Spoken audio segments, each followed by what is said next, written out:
Olá a todos, bem-vindos a mais um Coisas para Miúdos Pro. O meu nome é Vanessa Neves, eu sou psicóloga educacional e tenho comigo Natália Marques, psicóloga clínica. E estamos aqui juntas novamente para abordar mais um conjunto de material didático que usamos frequentemente nos nossos processos terapêuticos, nos nossos processos de intervenção com as nossas crianças e jovens. E, portanto, nós vamos começar por apresentar. Queres que comece eu? Queres tu? Então vou começar. Então, uma das questões que são muito frequentemente abordadas para serem intervencionadas, para serem trabalhadas, e é um processo que às vezes até é um bocadinho longo e que influencia uma série de outras questões em ambiente escolar, é, por exemplo, trabalhar a atenção, concentração e a memória, porque são competências essenciais para o sucesso das aprendizagens escolares, não é? Não só nas aprendizagens, não só para terem, de facto, esta competência aumentada nas aprendizagens escolares, porque é necessário que estejam atentos e concentrados, não é? Que tenham capacidade de fazer a manutenção da sua atenção e concentração, mas também precisam aqui de recorrer a estes processos neuropsicológicos, estes processos cognitivos de memória, não é? E poder utilizá-la para aquilo que estão a aprender na escola. Não. Pronto. E uma das coisas que eu costumo utilizar nestes processos de intervenção, né, nomeadamente quando estou a trabalhar questões relativamente à memória, é precisamente o jogo de memória. Não é? E este que eu aqui trago hoje, este jogo é do IKEA, ou da IKEA, ou do IKEA, bom, como seja que se deve chamar, podem corrigir-me, eu acho que há sempre várias formas de dizer isto. Ele existe, está lá à venda para o comum mortal. Este não fui eu que adquiri, este jogo foi oferecido ao meu filho pela sua madrinha, portanto, lá está, mais uma vez, lá fui eu às prateleiras. Para acaso eu tenho que confessar, sabe, este jogo já anda há um tempo no meu carro, no porta-bagagens do meu carro, porque eu já o furtei há uns tempos. Pediste emprestado. Exato, eu pedi emprestado, ainda não o devolvi e, portanto, agora achei que era ideal falar sobre ele. E ele é um jogo comum de memória. Ele tem diversas peças, obviamente, em pares, não é? Que se colocam viradas para baixo nas mesas e depois as crianças têm que ir virando as peças e descobrindo quais são os pares. Esta é uma hipótese, esta hipótese de ser em jogo, e este é bom, eu vou explicar porque eu gosto, não nos pagam a publicidade, mas eu vou explicar porque é que gostam deste, porque é que gosto tanto deste, porque os cartões são grossos. Sim, são grossos e são de fácil manutenção e são fáceis de virar. Isto faz diferença para quando eles estão a utilizar. Ainda que seja frequente também nós construirmos os nossos próprios jogos de memória com imagens, e esta é uma sugestão, com imagens que sejam relevantes para a criança, ou para o jovem. O meu primeiro jogo da memória, utilizado no contexto clínico, fui eu que fiz e era com emoções. Porque, pronto, na altura eu queria trabalhar especificamente as emoções do dia-a-dia e então o jogo da memória que eu fiz foi exatamente assim. E isto é frequente nós técnicos fazermos esta construção de material e isto era algo que nós há pouco tínhamos comentado e que queríamos partilhar. Sim. É frequente adaptarmos o material que nós temos ou construirmos consoante aquilo que temos de trabalhar. Este não tem tema nenhum específico, portanto as imagens são bastante aleatórias, não é? Até podem ver que elas são bastante diferentes, mas isto é possível construir para adequar ao processo terapêutico, ao processo de intervenção que está a decorrer, ou então utilizar não é, o material que existe. Este não é caso único. Porquê é que eu gosto também muito de utilizar o jogo de memória? Porque não trabalha só o processo da memória, não é? Trabalha, e é aqui que eu vou passar a palavra à Natália, porque trabalha também a manutenção da atenção e da concentração, aspectos essenciais nos processos de aprendizagem, não é? Que é aquela área que eu mais intervenho, e portanto é bom porque isto existe de facto que estejam atentos e concentrados na tarefa que estão a desenvolver, e como é um jogo de mesa, não é? Portanto é um jogo que nós podemos colocar na mesa, conseguimos controlar também a agitação que possa surgir da parte da criança. Exatamente. E, portanto, estamos a falar de uma criança com déficits na atenção e na concentração, é natural que apresente também, porque é uma das comorbilidades frequentes, uma agitação psicomotora, e desta forma nós podemos aproveitar para gerir também esta agitação e mantê-lo orientado para a tarefa. E, portanto, dando aqui a empurrão da atenção e da concentração... É verdade, e de facto isto é um jogo que implica inicialmente uma organização até na própria mesa, não é? E há aqui duas coisas que já me tenho percebido, que é, por um lado, olhar para a criança, a vê-la organizar as cartas e ver se ela põe tudo alinhado ou se ela põe tudo espalhado, e isto é importante porque a maior organização significa maior probabilidade de ganhar o jogo, não é? Porque acaba por ser uma das estratégias para recorrer depois à memória, estar mais organizado, e também permite outra coisa que é se ela é capaz de seguir uma instrução ou uma recomendação que nós damos. Já tenho dado por mim a dizer, não, é melhor pôr tudo direitinho, porque depois vai ser mais fácil, quer para mim, quer para ti, de nós conseguirmos memorizar onde é que estão os pares. E aí, logo à partida, percebemos se a criança é capaz de aceitar uma sugestão. Muitas crianças acabam por não ser capazes de aceitar que existe uma verdade diferente daquelas que elas logo à partida assumiram. E isto é importante trabalhar, porque vamos imaginar isto num contexto escolar ou mesmo familiar, a nível dos pares, não é? Nós temos de ser capazes até de ser humildes e dizer, não, se calhar a minha forma não é a que funciona melhor, vou experimentar até, neste caso, há uma disparidade em termos de idade e, portanto, à partida, eu terei um ligeiro maior conhecimento e, portanto, a minha sugestão poderá ser mais benéfica, e é perceber se a criança é capaz, a criança e o jovem, não é? É capaz de perceber, de aceitar esta perspectiva que é diferente da dele. E depois, desculpa interromper, mas também para dizer, relativamente ao jogo da memória, quando é com cartões físicos, porque no computador, se usarmos um jogo online, não temos essa possibilidade, mas num contexto de intervenção com jogo de memória física, como é o caso deste, quando a dificuldade das crianças em manter a atenção e a concentração é acentuada, ou quando é essa a principal problemática, a tendência vai ser começar a puxar as peças para baixo. Portanto, eles não vão recorrer ao processo de memorização, mas vão começar, portanto, eles vão virando, e à medida que eles vão tirando, porque encontram os pares, vão puxando. E, portanto, nós aqui não estamos a organizar o processo de memória, não estamos a auxiliar nesse processo. É verdade. Mas também temos que escolher o que é que vamos intervir nessa altura. Portanto, pode ser relevante deixá-los mexer nas peças como querem, porque lá está, porque nós queremos intervir ao nível da manutenção da atenção e concentração. Portanto, é esse o foco da nossa intervenção naquela altura, e, portanto, deixar que eles mexam nas peças livremente e que as coloquem como lhes apetecer. Mas se, de facto, o nosso objetivo de intervenção for ir às questões da memória, então nós vamos ter que parar e vou ter que voltar a estruturar e dizer, não podes mexer nas peças, elas não podem sair daqui, têm que estar no mesmo sítio. E mesmo aqui, se a análise é educacional e se tem um objetivo de trabalhar este conceito específico, ou se, no meu caso, é ela ser capaz de fazer aqui outro tipo de organização mental, do pensamento, da relação, não é? Uma outra coisa que tu começaste por aí, que é a questão da ansiedade. Nós conseguimos perceber também se a ansiedade está ou não a interferir com a capacidade de memorização. Uma criança com mais ansiedade, visto ela não estar organizada internamente, também não vai ser capaz de fazer esta organização externa, não é? E lá está. Se nós conseguirmos fazer esta gestão emocional, ela própria depois percebe que uma maior estrutura emocional permite mais ganhos na relação com o jogo e no objetivo final, na prestação e no objetivo final, que é ganhar. Eu ia te interromper, mas para dizer que isto é essencial. O essencial neste processo de intervenção, no processo terapêutico, é de facto identificar qual é o primeiro gatilho, não é? Qual é a primeira coisa, ou qual é o mais relevante, porque nós sabemos, principalmente as crianças, não é? Quando nos chegam ao gabinete, quando chegam ao consultório, há uma série de comorbilidades associadas, há uma série de questões muitas vezes têm que ser trabalhadas. Não quer dizer que sejam coisas graves ou acentuadas, nada disso, portanto são coisas que até podem ser muito facilmente resolvidas, mas há uma série de questões que vão provocando estas comorbilidades. E era o que a Natália dizia, se a questão principal, se identificam enquanto técnicos, que a questão principal é uma questão de ansiedade, de instabilidade emocional, é óbvio que os outros parâmetros vão estar automaticamente condicionados, não é? E prejudicados também, e a prestação da criança, seja em ambiente escolar, ou seja em ambiente familiar, ou noutros contextos, vai também sofrer alterações.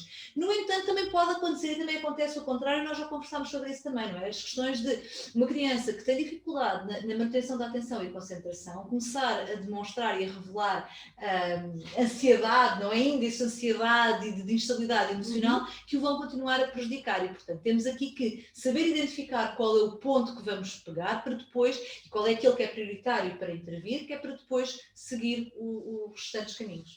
E há aqui uma outra coisa que é até a motivação para chegar até ao fim.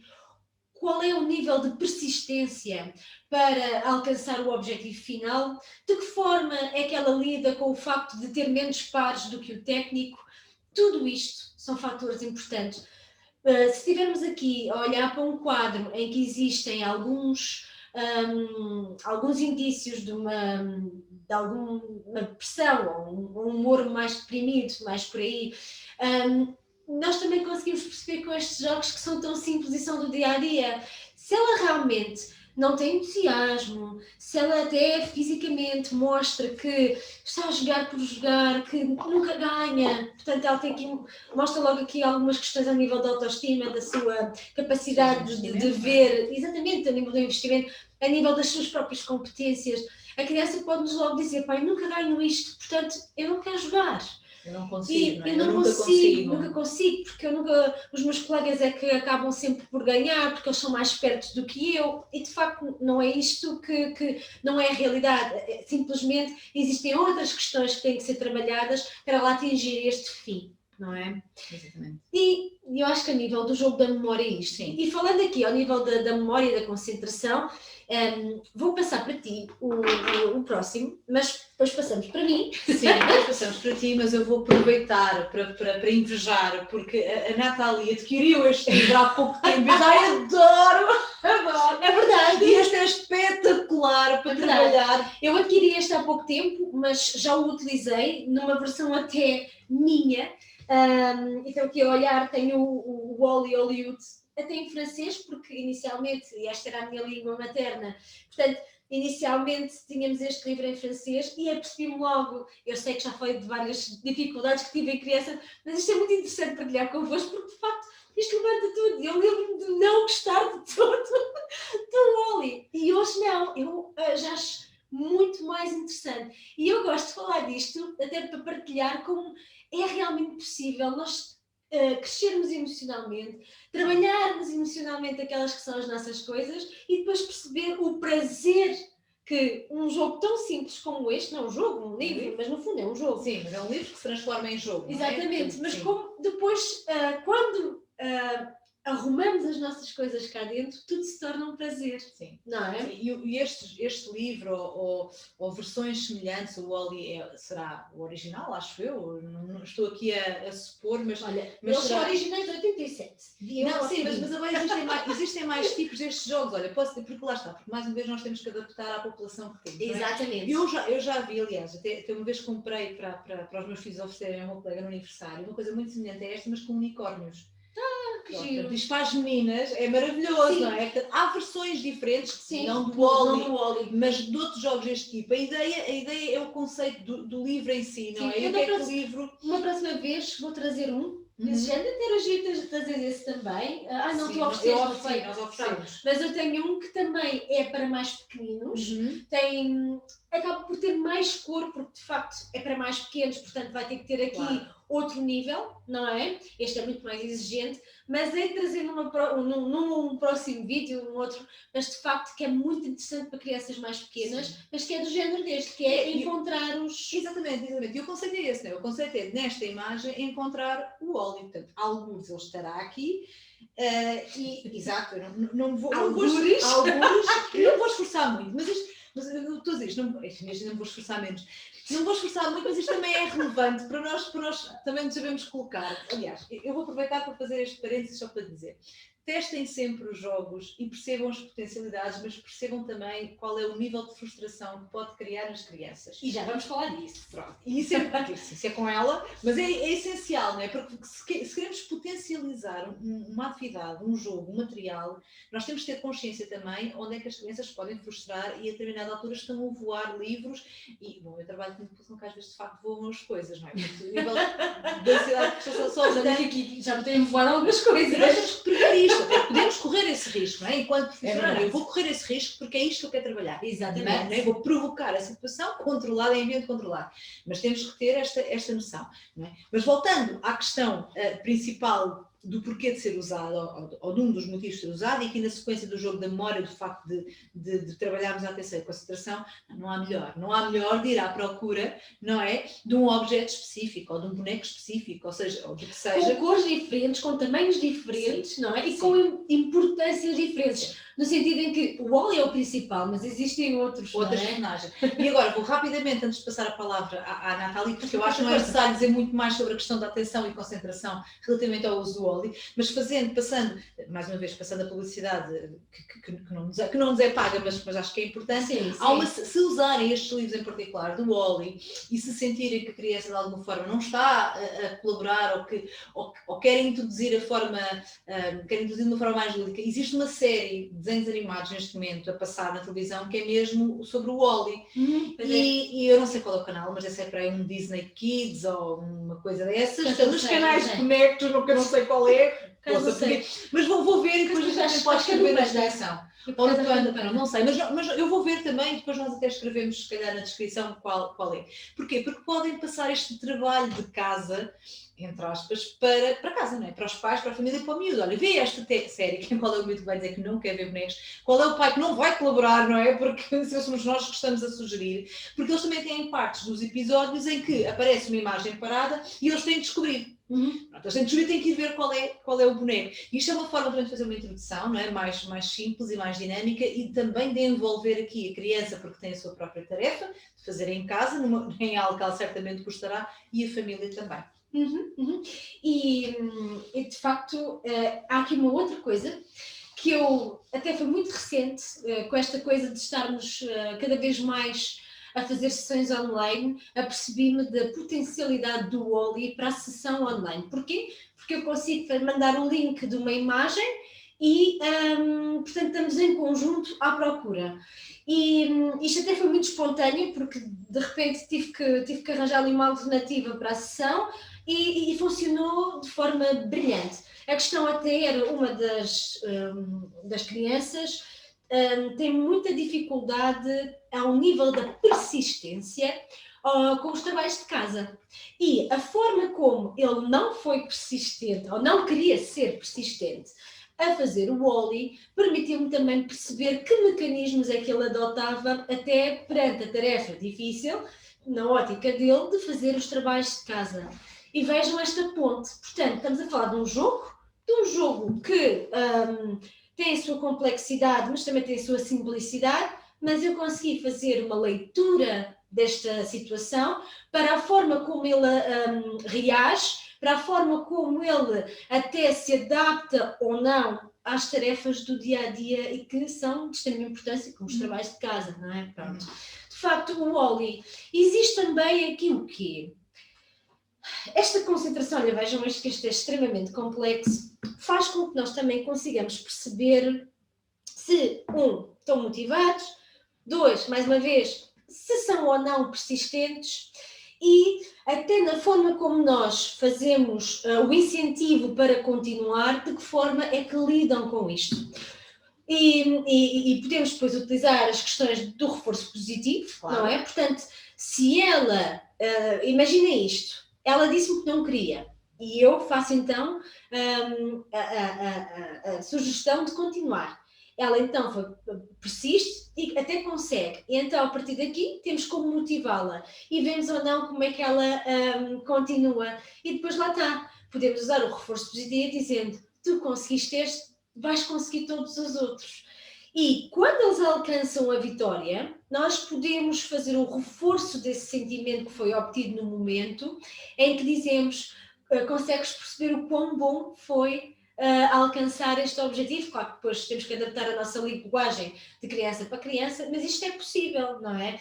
E lá está, mais uma vez, podemos fazer a ponte para uma série de coisas, desde não estarem motivados para o futebol, desde não estarem motivados para qualquer outra coisa, e se nós conseguimos criar essa emoção no momento, conseguimos dizer-lhe em tudo aquilo que é o teu dia-a-dia, tudo aquilo que é a tua vida, pode ter esta emoção positiva que tu adquiriste a fazer o Wall-E, não é? E ela depois pode ir para casa, até podemos fazer, imaginem, uma coisa de treinar, cronometrar quanto tempo é que demora a encontrar, e podemos mostrar-lhe, olha, cada vez estás a encontrar mais depressa, porque ela também vai adquirindo estratégias para procurar. Isto é quase como se faz um puzzle, não é? Podemos começar um puzzle de forma aleatória ou podemos pensar numa estratégia. E estas pequenos indícios, como a capacidade de fazer a estratégia, mostram-nos também se eles são capazes de se organizar. Não, vamos voltar ao TPC, se eles são capazes de planear o estudo, se são capazes de organizar o estudo. E isto são coisas muito importantes, porque olhando na ótica aqui da Ou, criança... eu vou simplificar, desculpa interromper-te, ou, por exemplo, organizar a rotina matinal. E que o até quarto, costuma ser um motivo de stress nas famílias, não é? e o quarto, imagina. Isto é uma boa sugestão que podem dar às famílias. É verdade, é verdade. Pegando nisso das famílias, vamos pegar no quarto na questão de um quarto organizado é muito mais libertador emocionalmente. Traz muito mais calmia. E numa criança agitada, isto é bom, não é? Ela consegue organizar o quarto, consegue organizar a cabeça, ok? Pronto, e mais uma vez, só aqui fazendo também este parênteses, porque temos feito em todos os vídeos, novamente, são materiais muito fáceis de arranjar, Sim. não é? Portanto, como eu disse, este compra-se no IKEA, Nesta em fase, qualquer papelaria. Este vem online, Portanto, não é? Sim, e também não é fácil de arranjar, seja Sim, online ou sim. seja nas lojas fisicamente, este tipo de material. Este comprei no IKEA, sei que há pelo menos mais uma versão diferente, e isto há aos pontapés certamente noutros sítios, noutros espaços comerciais, e os livros, não é? Este do Oli, outros do Oli ou semelhantes também se vendem facilmente em qualquer papelaria ou sítio comercial que venda livros, portanto são muito fáceis de adquirir. Sim. E acho que é isto, não é? Acho que sim, mais uma vez, não é? Se gostaram, partilhem com quem achem que possa ganhar com esta nossa partilha também, não é? Esperamos que tenham gostado, que visitem as nossas redes sociais, o espaço, e continuem a acompanhar, que sejam nossos subscritores no Coisas para Miúdos, não é? Para poderem também receber logo informação que estamos a lançar novo vídeo, e façam as vossas sugestões, escrevam nas mensagens, nos comentários, que outras formas também de usar estes materiais costumam usar, ou e acrescentem a nós, não é? Exatamente, claro, é uma partilha é uma partilha para todos, não é? Duas direções, e pronto, e cá estamos para mais um. É verdade. Até à próxima. Desde a próxima.